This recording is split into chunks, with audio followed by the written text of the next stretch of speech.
From diesel to electric, on this episode of Driven Too Far, we're talking about a driver's experience as they jump into an electric truck for the first time. Hello, I'm Andrew Winkler, and this is Driven Too Far, the truth about trucking, a podcast that helps over-the-road truck drivers balance career and family.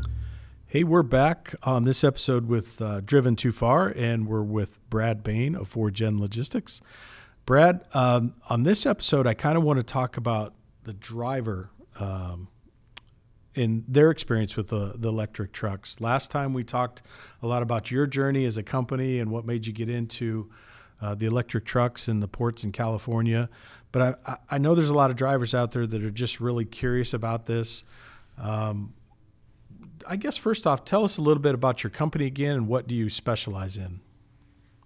Yeah, once again, our company in California is 4Gen Logistics, and we are a drayage company, and we're moving containers all day long in and out of the ports of LA and Long Beach. And then we have our local terminal in the Inland Empire that delivers to a pretty wide customer base on a daily basis there in California. So how many drivers do you employ in your California operation?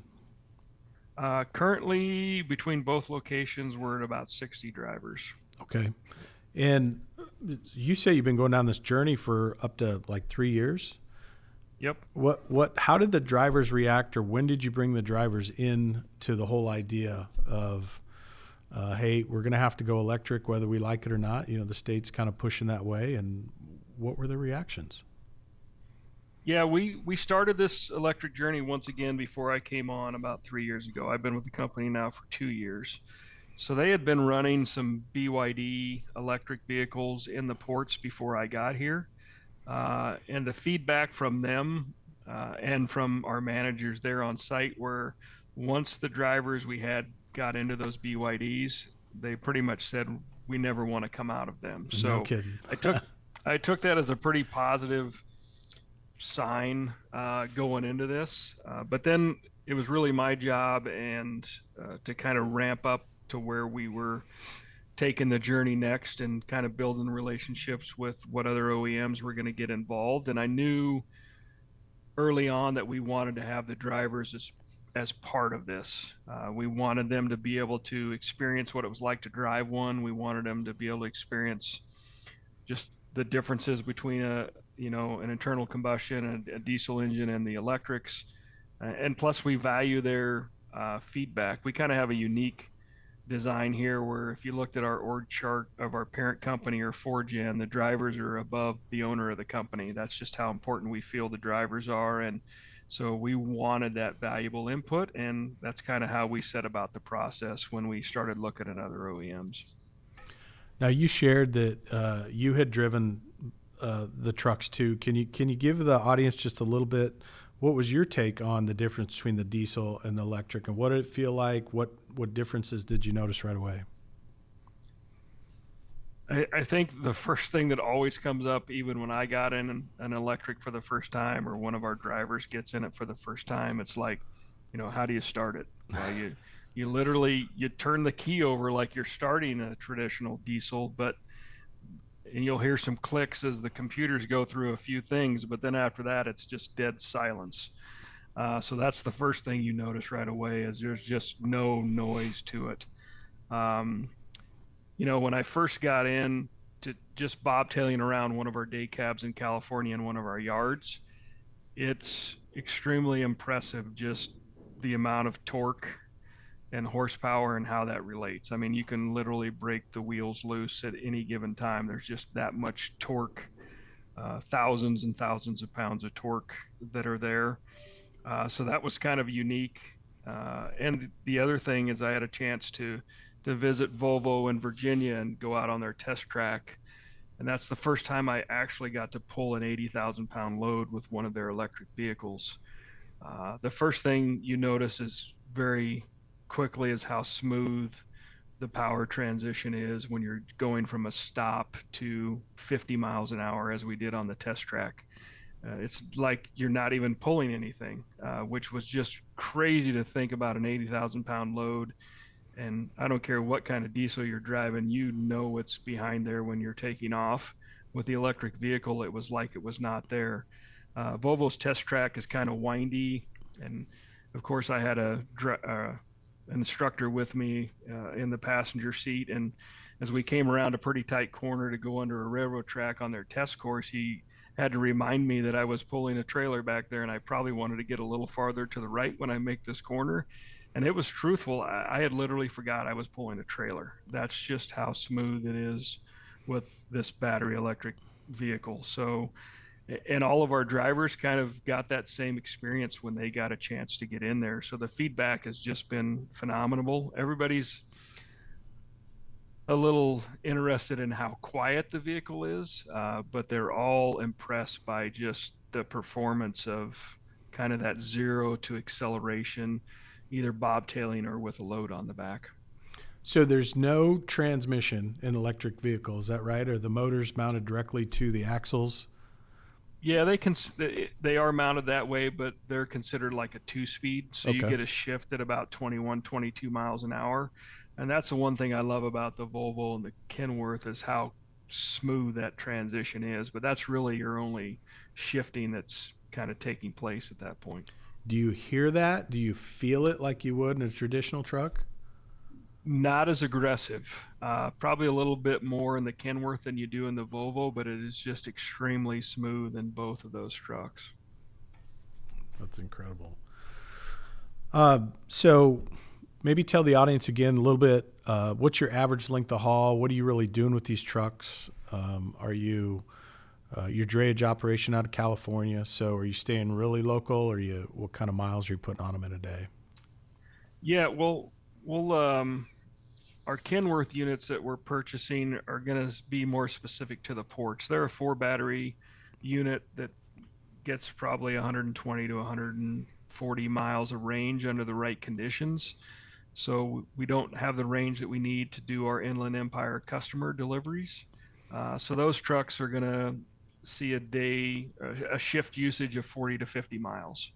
And they'll come back to our home base, get back on the charger, and then the guys will head out on second shift with their trucks doing the same thing.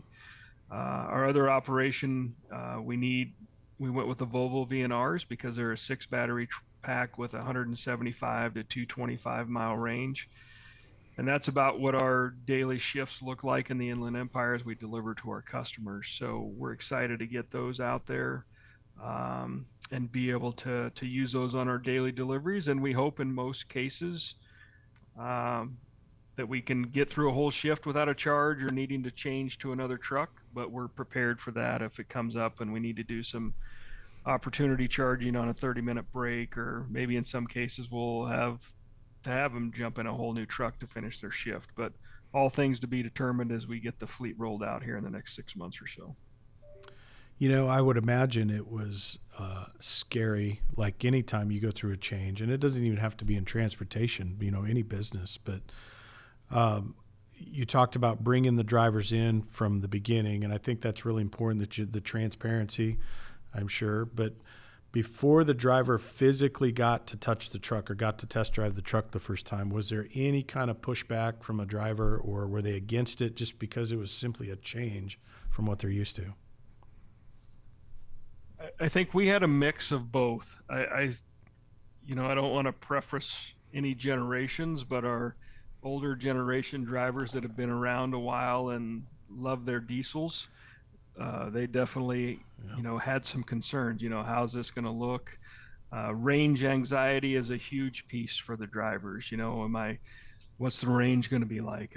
Where am I going to charge if I have an issue and the battery gets low? And so, you had those type of comments coming up, but then you had a group of drivers, I think, that were really, really interested and wanted to know as much as they can know about it. An example of that is when we took 4 of our drivers to a test drive, and they all fell in love that day with the electrics when they got a chance to get in them, got a chance to drive them.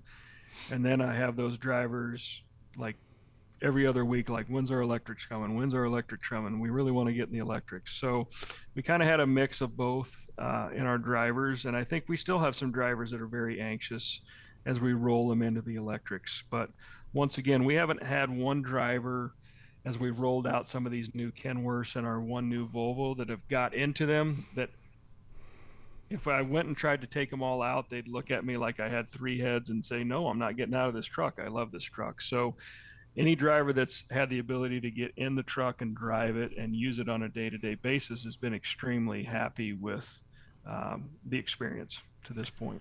So you mentioned Kenworths and Volvos. Do they look like a traditional truck, like the diesels like we're used to looking at? Because when you saw the Nikolas and the Teslas and some of these other trucks come out, they looked a lot different. They had more of a European look probably. Yeah, I mean the cab over that Nikola's doing, that's what our BYD trucks are, cab overs. Okay.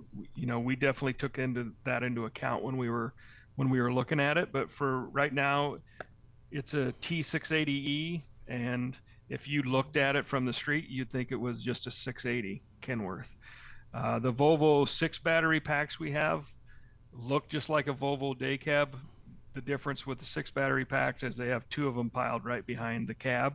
So you can notice a difference there, with that big thing stacked behind the rear window there. But other than that, they look just like your basic diesel day cabs.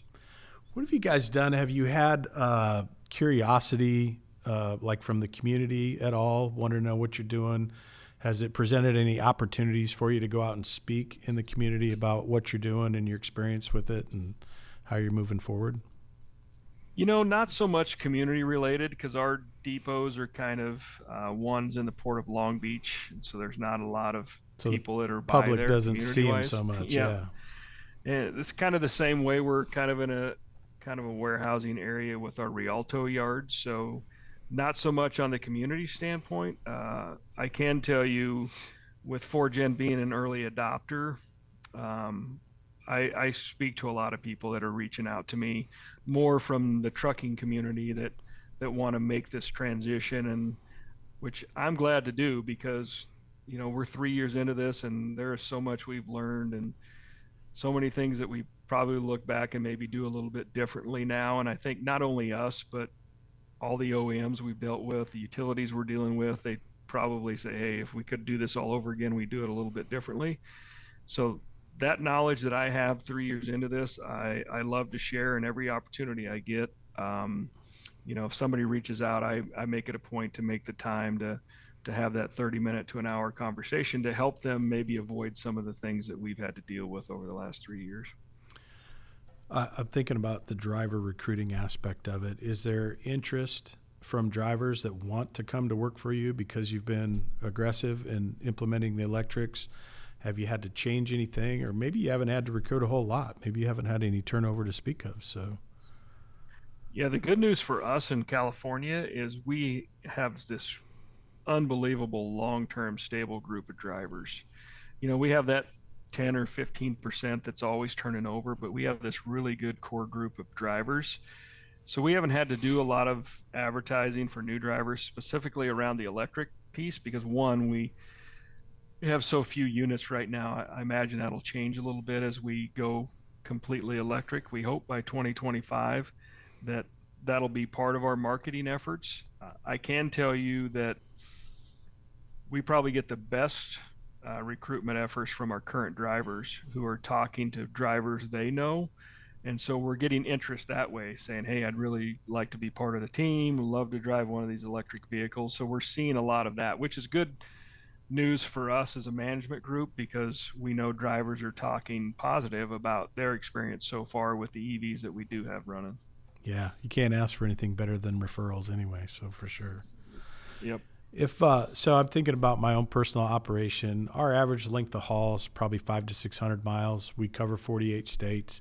So I don't think the application's there yet, but we do run some local trucks in Nebraska and Indiana out of our 2 terminals, kind of local drivers for the day. If I decided I wanted to start thinking about moving forward, how long does it take to get an electric truck from an OEM? I know how long it takes to get a diesel truck. You got to put your order in 6 to 12 months out usually.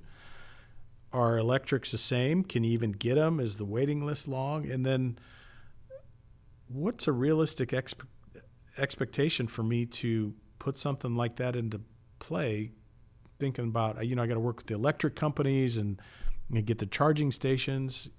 Am I 2 to 3 years out if I decide to pull the trigger today?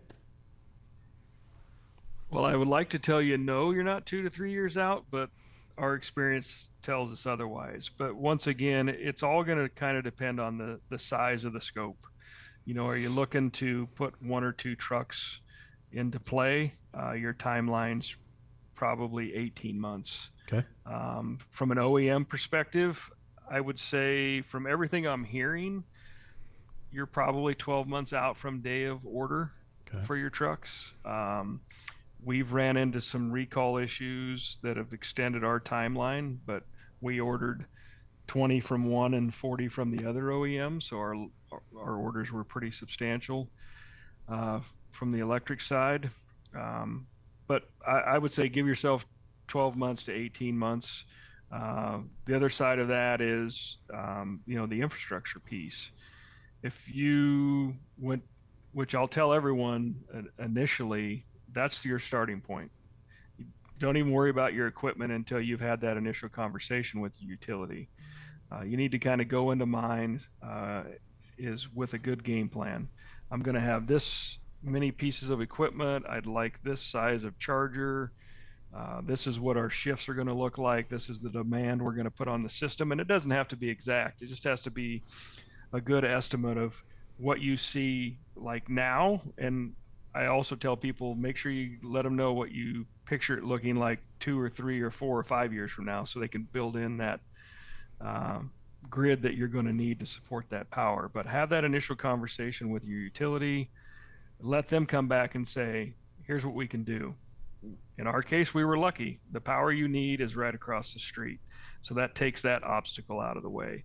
If the power's not there, they might tell you that's going to add another 12 months to get power to your property. So you got to factor that into your decision. Or in some cases, I've heard that the utilities are saying, we're never going to be able to get you the power you need at that facility. So companies are having to go out and look for new properties, which is not a cheap endeavor in the state of California right now to buy property. Yeah. So that has to be factored in, but it really has to all start with utilities. And through that process, they should be able to give you a timeline of when they could energize your site and which property they can do that on. And then you start having the conversation with your OEM about which equipment you would like to buy and what's the timing look like there. And then, your charging infrastructure company the same way. Right now, we're seeing 70 to 80 week lead times on switchgear we need for our infrastructure. We keep hearing that number is going to come down, and of course we have some monster infrastructure to support our 5 megawatt and our 3 megawatt sites that we're having initially. So if it's a smaller operation, 2 or 3, 4 or 5 trucks, you're not going to have the huge switchgear that we're dealing with on the infrastructure side. So that timing will go shorter, or should be shorter, for someone looking to get into that. But it all starts with your utility. It has to start there, and that kind of drives the rest of the process. Yeah, it makes sense. Even if it's, we're kind of in rural communities. You know where we're at because you're from Nebraska too. But yeah, maybe it's not even a possibility for where we're at in the center of the state. I can see the bigger cities and stuff, but I don't know. I guess. No, I've actually talked to quite a few companies, some in the South, some in the Midwest, and they've kind of thought about the idea of even putting one electric truck at their facility. And they're a very rural area, and their utility that they're dealing with, I don't want to say they laugh at them, but they almost laugh at them like there's no way we can support that kind of infrastructure. That. Yeah, I've heard that too. So that probably doesn't get me off the hook. It just means I got to find a different alternate source. So, man, this has been a fantastic conversation again. I can't thank you enough for joining us on the podcast. I'm looking forward to getting this one out there because I think there's going to be a ton of driver comments and questions and stuff like that. So thanks so much for your time and sharing your knowledge with us today. Yeah, absolutely. Once again, appreciate the invite, and I'll just throw it out there. I am open if people have questions or just want to pick my brain about our process.